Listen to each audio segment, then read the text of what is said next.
आदाब, नमस्ते, प्रणाम। आप सभी को होली की ढेरों सारी शुभकामनाएं। रंगों का ये त्योहार आप सभी के जीवन में खुशियां और सफलता का रंग भरे। आइए अब हम देख लेते हैं कि पाठ 16 में हमारा क्या था।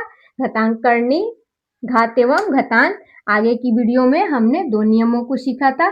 आगे अब हम और अगला नियम देखेंगे। तो नियम हमारा क्या कहता है, नियम 3 यानी नियम 3 में हमारा क्या है। तो नियम 3 हमारा कह रहा है कि x के पावर 0 बराबर 1। ठीक है, x का पावर 0 होता है तो उसका वैल्यू कितना होता है बच्चों, तो उसका मान 1 हो जाता है। ठीक है, तो दिया गया है x के power 0 is not equal to 0। ठीक है, x की जगह अगर 0 आ जाता है बच्चों, जैसे 0 के पावर 0 बराबर, तो यहाँ पे कुछ नहीं होता है बच्चों, क्योंकि इसका मान जो होता है अनंत तक जाता है, इसलिए इसका मान कुछ नहीं होता है। ठीक है, तो हम देख लेंगे। अगर यहाँ पे लिख दिया जाए 1 के पावर 0 बराबर, तो इसका मान क्या होगा बच्चों, 1 ही होगा। ठीक है, अगर लिख दिया जाए 2 के पावर 0 बराबर, तो इसका भी मान 1 ही होगा। ऐसी करके कोई भी संख्या हो लिख दिया जाए। x तो हमारा दिया गया है बच्चों, अब दे दिया जाए y के पावर 0 बराबर, इसका भी मान 1, या दे दिया जाए z के पावर 0 बराबर क्या होगा, इसका मान भी 1 होगा। चाहे दे दिया जाए 500 के पावर 0, तो इसका भी मान 1 ही होगा। ये वाला वैल्यू लगाएंगे हम बच्चों, यानी x के पावर 0 तो बराबर इसका मान क्या होगा, 1।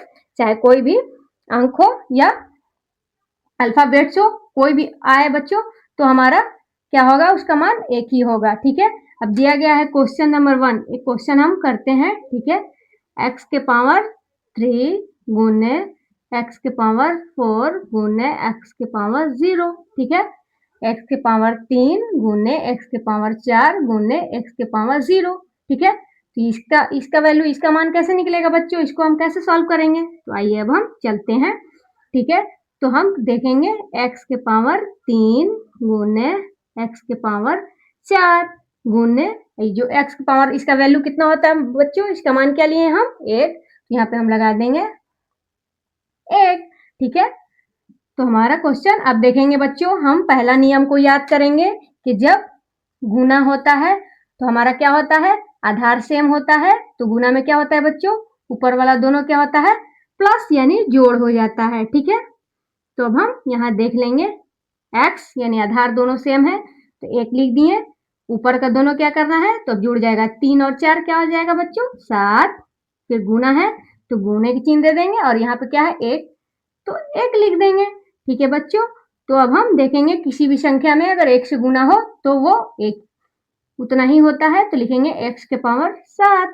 ये हमारा आंसर हो गया बच्चों। ठीक है, अब ऐसे ही अगर हम दूसरा क्वेश्चन दे देते हैं तो आप लोग से देखते हैं सॉल्व होता है या नहीं। क्वेश्चन नंबर 2 दिया गया है x के पावर, यही वाला क्वेश्चन देते हैं बच्चों, 3 गुने x के पावर 4 गुने, अब यहाँ पे दे दिया गया है 22 के पावर 0। ठीक है, ये कैसे बनेगा बच्चों, ये तो यहाँ पर अंक आ गया, यहाँ पे तो x का पावर 0 था तो हमने 1 लगा दिया।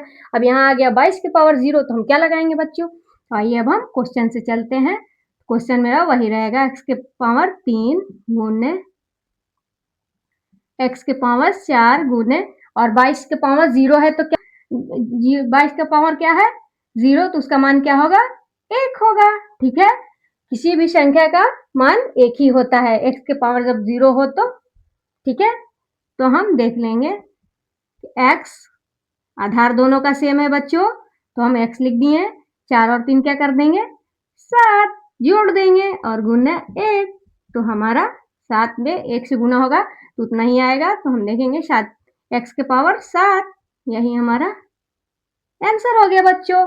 हमने x के पावर 0 लिखा फिर भी हमारा मान वही आया, या x के पावर हमने क्या यहाँ देखा 22 के पावर 0 लिखा तो भी हमारा मान सेम ही आया। ठीक है, तो अगला क्वेश्चन नंबर 3 हम दे रहे हैं बच्चों आप लोगों को, ये आप कमेंट बॉक्स में बनाकर दीजिएगा। ठीक है, y के पावर 0 गुने y के पावर 2 गुने y के पावर 4।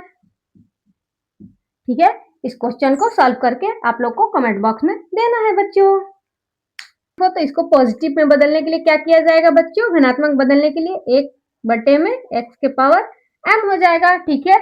आइए अब हम कुछ क्वेश्चन सॉल्व कर लेते हैं, जैसे में x के पावर -3 गुने x के पावर 6 यानी 6 गुने x के पावर 3। तो अब हम ये नियम लगा लेंगे, ठीक है। x के पावर क्या है बच्चों? m होता है, तो इसको हम बदलते हैं। ये धनात्मक ऋणात्मक में है तो इसको बदल देंगे धनात्मक, तो हम लिख देंगे 1 बट्टा x के पावर 3, ठीक है। इसको हम प्लस में ला दिए। ये क्या था बच्चों? निगेटिव था, तो इसको हम पॉजिटिव में बदल दिए। गुना का सिंबल है तो गुना का लगा देंगे। x के पावर क्या है बच्चों? 6 है तो 6 लिख देंगे। फिर अगला गुना का सिंबल लगाएंगे, ठीक है। तो फिर x का पावर हमारा 3 है तो 3 लगा देंगे, ठीक है। अब हमारा दिया जाता है कि अगर हमारा रूल कह रहा है कि अगर कटने लायक है तो हम तिरछा तिरछी कटा देंगे। इसके नीचे भी 1 है बच्चों, तो अब हम कटा देंगे। ये 3 x के पावर 3 से ये x के पावर 3 कट गया, ठीक है। अब इसमें इसमें गुना करेंगे तो कितना होगा बच्चों? हमारा x एक में x के पावर 6 से गुना होगा तो कितना होगा? x के पावर 6। ये हमारा आंसर हो गया बच्चों, ठीक है।